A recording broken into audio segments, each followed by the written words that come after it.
कृष्ण।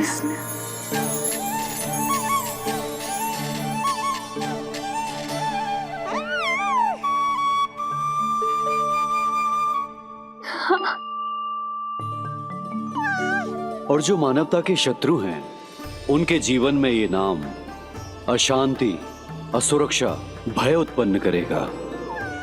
पर सात्विक प्रवृत्ति के व्यक्तियों के लिए ये नाम शांति, संतोष और सुख का सूचक होगा।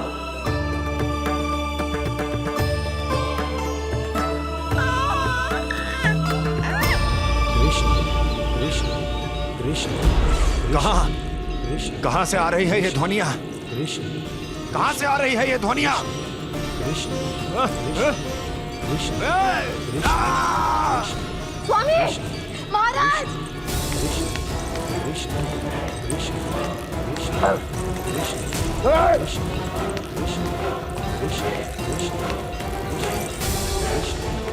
कैसी ध्वनि महाराज?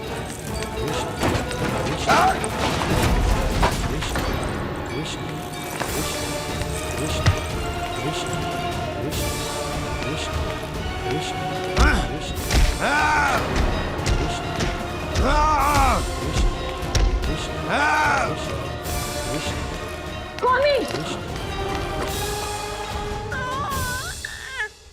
कृष्ण।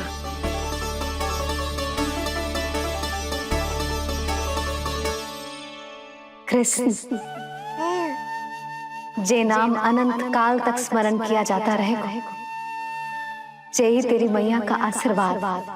संसार मुझे कृष्ण बुलाए या नीलमणि कहकर पुकारे, मैं रहूंगा तो बस यशोमती मैया का नंद लाला।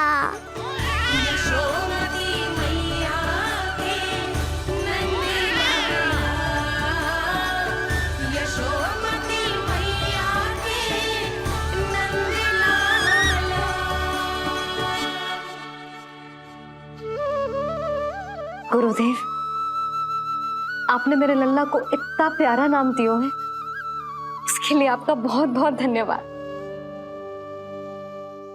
एक बार गोपियों को पता चलेगा तो देखना कैसे रटने लगेंगी मेरे लल्ला का नाम। इससे पहले कि आप सब बाहर जाकर किसी और को बताएं, एक कर्मकांड शेष है।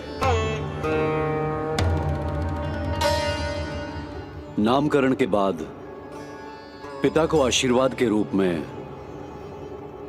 कुछ न कुछ उपहार बालक को अवश्य देना चाहिए।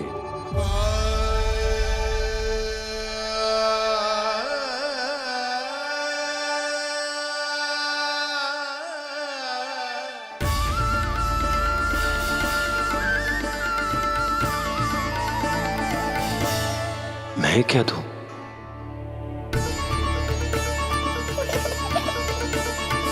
वासुदेव मेरे शिष्य हैं और उनकी अनुपस्थिति में यह दायित्व मैं निभाऊंगा।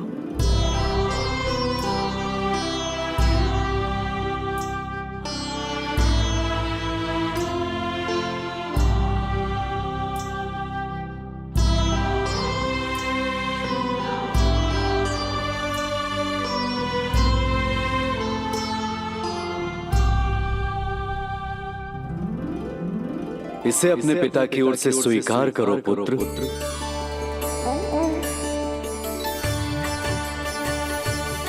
कल्याण हो।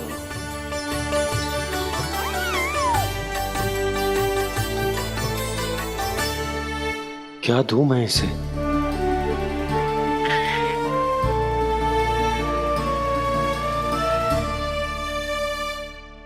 आप सोच क्या रहे हो? आशीर्वाद दो ना अपने कृष्ण को। अच्छा, सोच रहा हूं कि लल्ला को क्या दूं।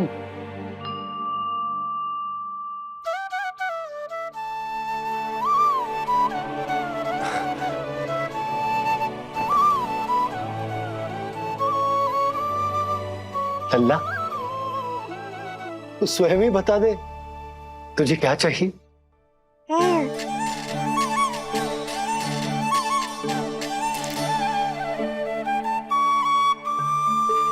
देखो जी, लल्ला ने ही आपकी उलझन समाप्त कर दी।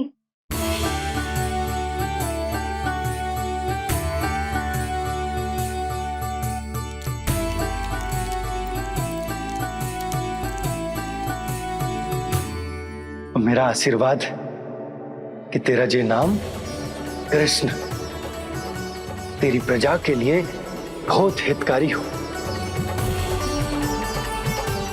गुरुवर, आप भी इसे आशीर्वाद दें। जिनके आशीर्वाद से ये पूरा संसार संचालित होता है, उन्हें मैं क्या आशीर्वाद दूं?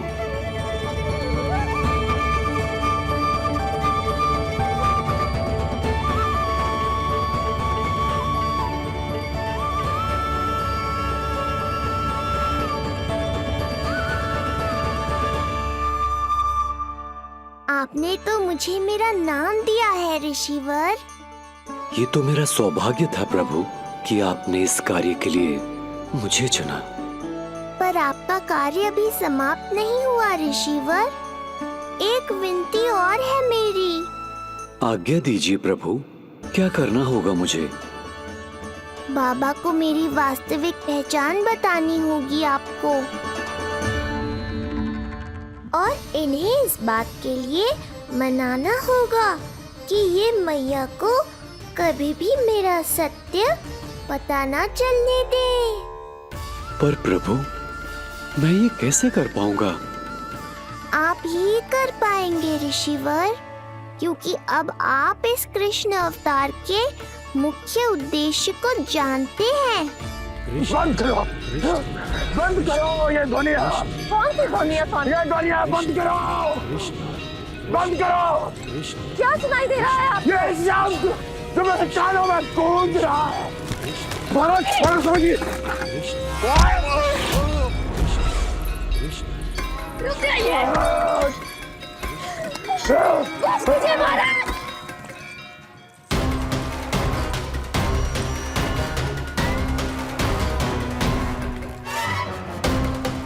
आप भूल रहे हैं कि आप मथुरा नरेश है, कंस है आप। और किसी भी व्यक्ति, वस्तु या घटना से महाराज कंस इतने व्यथित नहीं हो सकते कि वो सुदबुद्ध खो बैठे। स्वयं को संभालिए महाराज। बंद हो गई, बंद हो गई, बंद हो गया वो स्वर, बंद हो गई वो ध्वनि। रापी, यूं मत सोचना कि मैं तुम्हें सुन नहीं रहा था। तुम सत्य कह रही हो। मैं कंस हूं। किसी भी व्यक्ति, वस्तु या घटना से व्यथित नहीं हो सकता। दुर्जन! जी महाराज। इस सिंहासन को पुनः स्थापित करो। यदि कोई भी योग्य इसे स्वयं सिद्ध करने नहीं आता तो मुझे पता है मुझे क्या करना है, कैसे उस दुष्ट बालक का संहार करना है। मैं भली भांति जानता हूं। ये दायित्व आपको ही निभाना होगा ऋषिवर। इससे दो लाभ होंगे। एक तो मेरे बाबा कंस के कारण होने वाली चिंता से मुक्त हो जाएंगे, और आवश्यकता पड़ने पर मेरी पहचान को मैया से सुरक्षित रखने में सहायता भी करेंगे।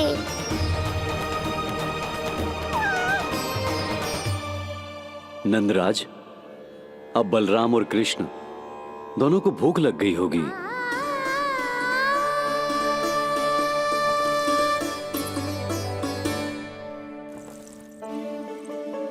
प्रणाम गुरुदेव। प्रणाम गुरुदेव।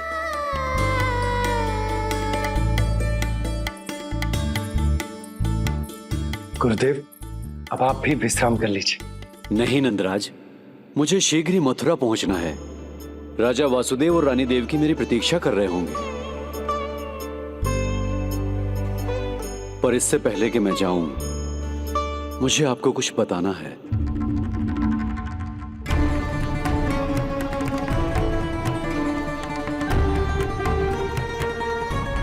गुरुदेव, आपके ललाट पर बल पड़ गए।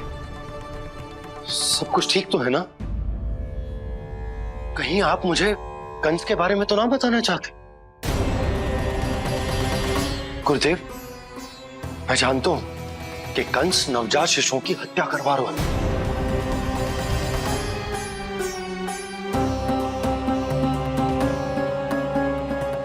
कंस नहीं, कृष्ण के बारे में कुछ कहना है मुझे।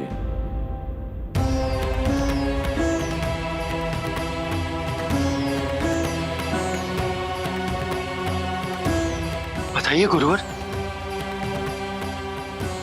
मैं एक ऐसा सत्य बताने जा रहा हूं नंदराज, जो है तो वरदान, पर उसे स्वीकारना आपके लिए बहुत कठिन होगा। गुरुदेव, आप जो कह रहे हैं वो मैं समझ ना पा रहा हूं, बताइए ना।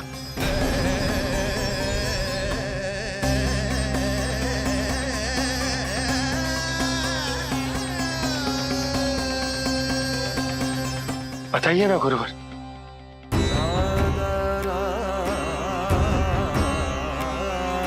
सत्य यह है नंदराज, कृष्ण राजा वासुदेव के पुत्र हैं। कृष्ण राजा वासुदेव के पुत्र हैं। कृष्ण राजा वासुदेव के पुत्र हैं।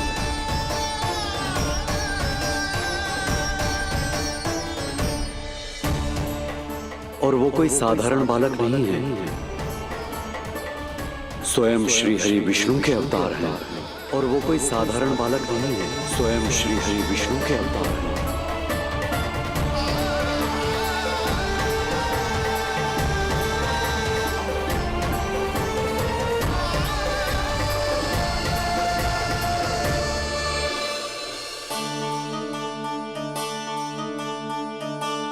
लक्ष्मण, विचित्र लग रहा है। कौन हो तुम? मैं हूं श्री विष्णु का अवतार। शिव, ये कैसे संभव है गुरुदेव? वो तो नन्हा सा बालक है।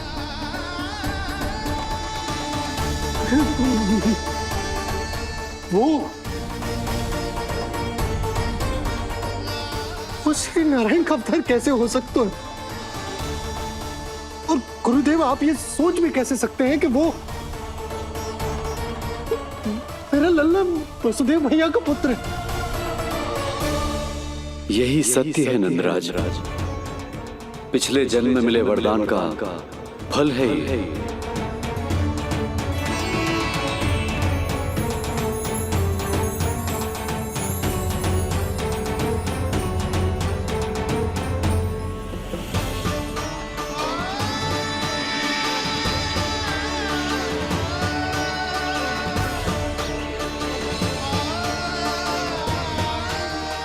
मैं आपकी संतान के रूप में अवश्य आऊंगा, किंतु उसके लिए आपको मेरे अगले अवतार के बाद एक और अवतार की प्रतीक्षा करनी होगी,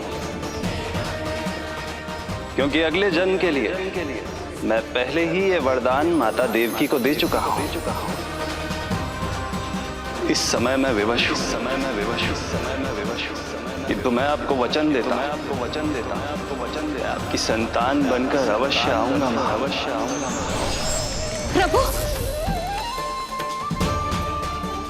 श्रीहरि को अपने सामने देखकर मेरी व्याकुलता का बांध टूट गया है। 2 जन्म बहुत बड़ा समय होता है स्वामी। अपने पुत्र के रूप में हरि को गोद में खिलाने के लिए अब मैं और 2 जन्मों तक प्रतीक्षा नहीं कर सकती। धरा!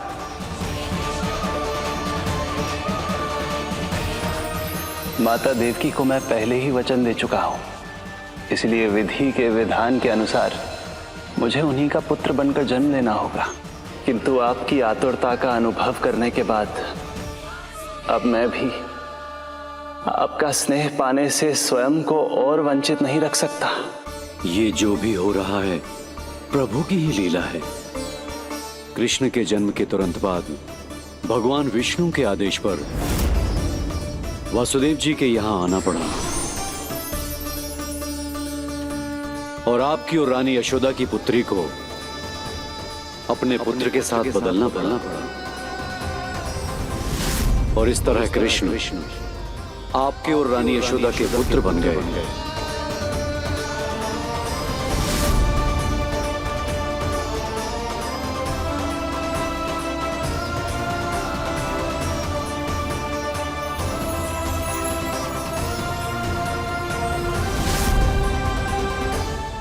आपने सही कही थी गुरुदेव। जिस सुनने में तो वरदान ही लगता, पर इसे स्वीकार करना उतना ही कठिन। जब यशोदा को इस बात का पता चलेगा तो उसे कैसा लगेगा? अपने नाम का अर्थ अच्छे से सुनो है ना तूने? उसका हर एक अक्षर भगवान श्री नारायण से संबंधित है, जैसे उन्हीं का स्वरूप है तू। बस मैया, ये सत्य आपसे छुपा रहे, इसी कारण बाबा के लिए ये जानना आवश्यक है। फिर चाहे इसे स्वीकार करना उनके लिए कितना भी कष्टदायक क्यों ना हो। नहीं नंद, ये सत्य उन्हें आप नहीं बताएंगे। स्वयं प्रभु ने मुझसे कहा है, किसी और प्राणी को इसके बारे में भनक तक नहीं लगनी चाहिए, और रानी यशोदा को तो बिल्कुल नहीं। गुरुवर, कंस के आक्रमणों की जानकारी यशोदा से पहले ही छुपा कर रखना कठिन था। अब इतना बड़ा सत्य मैं यशोदा से कैसे छुपाऊंगा? आपको छुपाना ही होगा नंदराज, यही प्रभु की इच्छा है।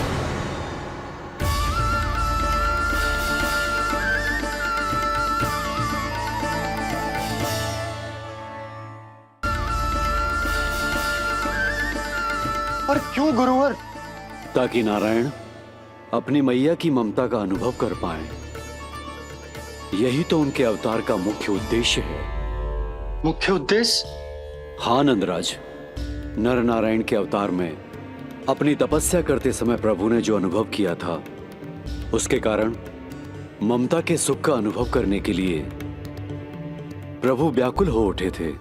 ऐसा क्या हुआ था, मुझे भी बताइए। हो सकता है ये बात इस सत्य को स्वीकार करने में मेरी सहायता करे। बहुत समय पहले की बात है। अनेक देवी देवता परम प्रभु विष्णु के पास बैकुंठ गए थे। वहां प्रभु की आंखों में आंसू देखकर वो सभी स्तब्ध रह गए।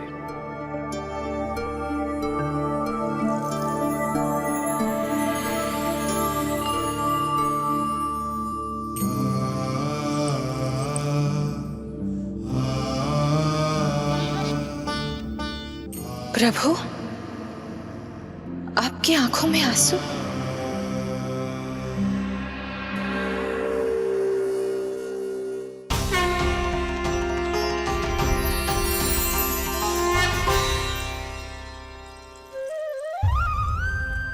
चिंता मत कीजिए, आप सब तो जानते हैं, हिरण्यकश्यप को मारने के लिए मैंने नरसिंह अर्थात आधे मानव और आधे सिंह के रूप में अवतार लिया था।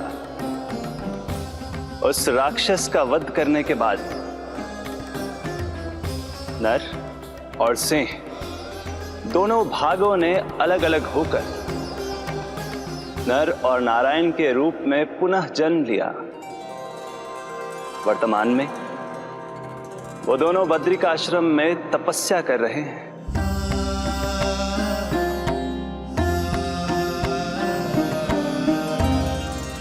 आज उन दोनों ने कुछ ऐसा देखा जिसने मुझे भी भावुक कर दिया।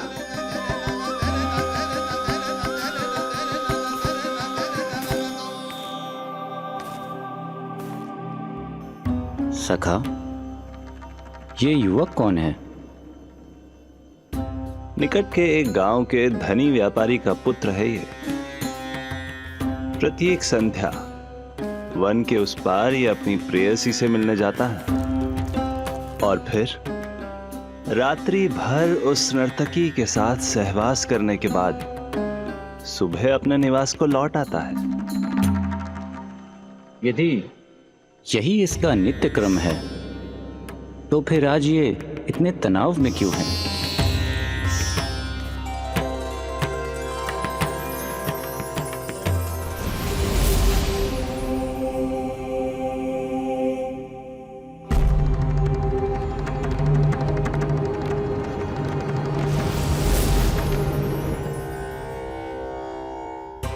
कल रात्रि प्रेम क्रिया के मध्य उस नर्तकी ने इससे पूछा, यह सबसे अधिक प्रेम किससे करता है? जब इसने कहा तुमसे, तो वो बोली, तुम्हें अपने प्रेम को सिद्ध करना होगा।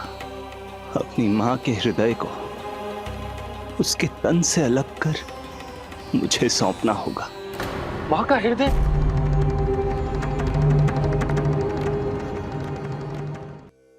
फिर क्या हुआ प्रभु? वो लाया अपनी मां का हृदय? ये जिज्ञासा यक्ष प्रश्न बनकर पूरे दिन नर और नारायण के मस्तिष्क में कौंधती रही। उन्होंने संध्या होने तक वहीं नदी किनारे प्रतीक्षा करने का निर्णय लिया, ताकि वो ये जान सके कि क्या वो युवक अपनी क्रूर प्रेयसी को छोड़ेगा या वासना में अंधा होकर अपनी ही माता की हत्या करने का जघन्य अपराध करेगा। अब उसके वन पार करने का समय बीत चुका है। युवक ने विवेक का परिचय दिया है सखा। हे प्रभु, आपका कोटि कोटि धन्यवाद।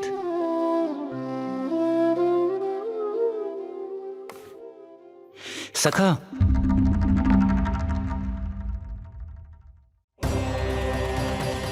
सखा मुझे बताओ, जो अकल्पनीय था कहीं वो घट तो नहीं गया?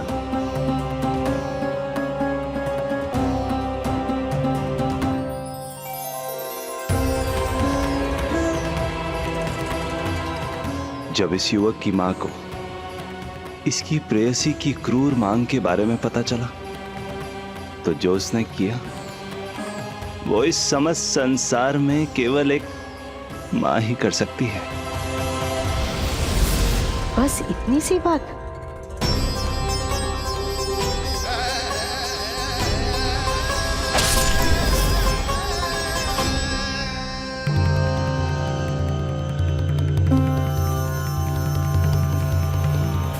संभाल के मेरे बेटे, कहीं चोट ना लग जाए तुझे।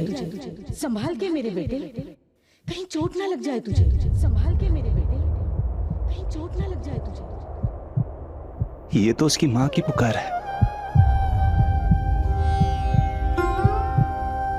मां,